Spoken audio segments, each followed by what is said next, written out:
be talking about some basic water heater maintenance. The main thing you want to do is flush the contents of the water heater out once a year, and that's to get rid of any sediment that might be building up on the bottom that could eventually damage the shell of your water heater. So this is something you can do with basic tools you probably already have. The tools we need for this particular model, we use a flathead screwdriver to open up the valve at the bottom.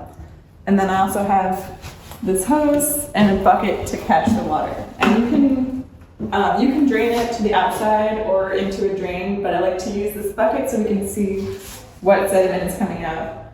And also because the water coming out is going to be hot and you don't want it to drain out into your yard and kill any plants.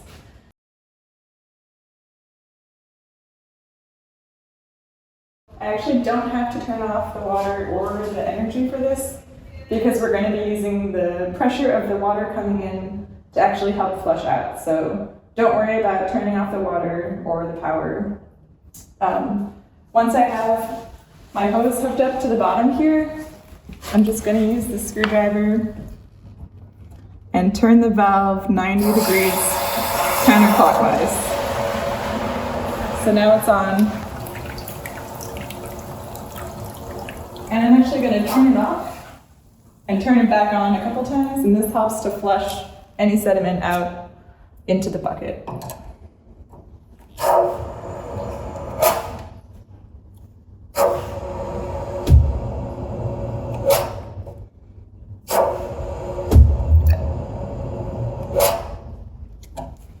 And that's basically it. The things you want to look out for in the sediment that comes out of your water heater, if you see something that looks like a gray kitty litter, that might mean that there's something called an anode rod that is, the whole purpose is to break down so that the actual shell of your water heater doesn't break down. So once you see that rod start to break down, that means that that part needs to be replaced. So you should probably call a technician at that point. But otherwise, normal sediment comes from just the tap water minerals, and you probably shouldn't be seeing that much for the first 10 years or so. But still something you should do every year.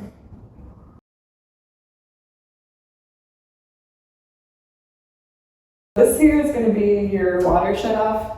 You can tell this is the cold line.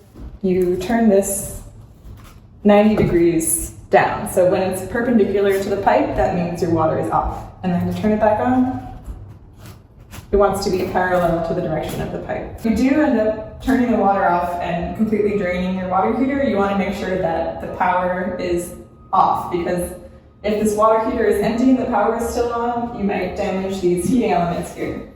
So just make sure if you're ever emptying your water heater completely that you also turn the power off.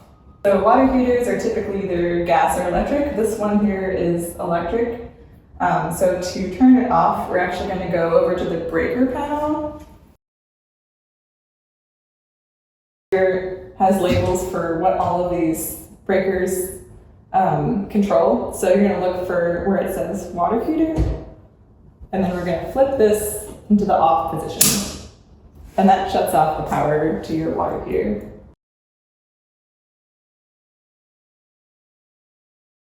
Important to look at the air filter on your water heater. This one is located right on the top here, and it just slides out pretty easily.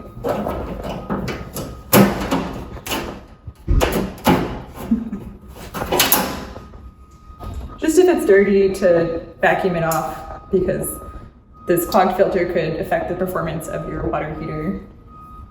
So just check on that fairly regularly when you're doing your other routine maintenance.